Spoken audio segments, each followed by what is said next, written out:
तो पाठीमागं तुम्ही बघा महाराज, रस्ते लहान होते महाराज.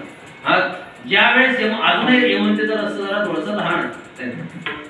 यमुनेच्या दिशेने प्रवास चालू होतो ना, आणि प्रवास चालू झाल्यानंतर गाडीमध्ये बसलेले लोक हजारो फूट खोल यमुनेची दरी पाहतात ना, गंगोत्रीची दरी पाहतात ना, हिमालयाचं ते भयंकर रूप पाहतात ना, त्यावेळेस गरब्याट होती मावशी.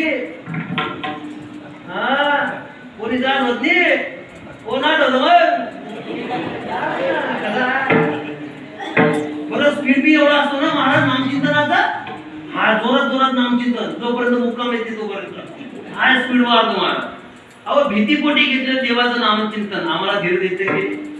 श्रद्धेने घेतल्यानंतर, विश्वासाने घेतल्यानंतर काय जगाचा बाप कृपा करणारे, आलेले संकट दूर करण्याची ताकद भगवंताच्या नामचिंतनामध्ये महाराज. किती कोटी नामचिंतन केल्यानंतर काय फलप्राप्ती होते.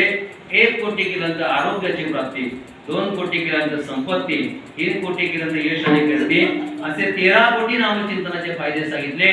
समर्थ रामदास स्वामींच्या जीवनामध्ये 13 कोटी नामचिंतन घडलं. समर्थ रामदास स्वामींना प्रभू रामचंद्रांची भेट झाली. आलेली संकट नामचिंतनाने दूर होतात. तयाच्या चिंतने निर्सेल संकट, संकट दूर होतात. एवढंच नाही तर या संसारातून तरुण सुद्धा जाता येतो महाराज. तरावया पार भव सिंधू, या संसाराला सिंधूची उपमा दिलेली आहे महाराज. या संसाराला भव म्हणजे संसार, सिंधू म्हणजे सागर. समुद्रामध्ये किती पाणी आहे हे मोजता येत नाही महाराज. तसे या संसारामध्ये किती दुःख आहे हे सांगता येत नाही. एक दुःख झालं की दुःख, दुसरं दुःख. अहो ठाऊकाची आहे संसार दुःखाचा. दुःख बांधवडी आया संसार, किंवा संसार दुःख.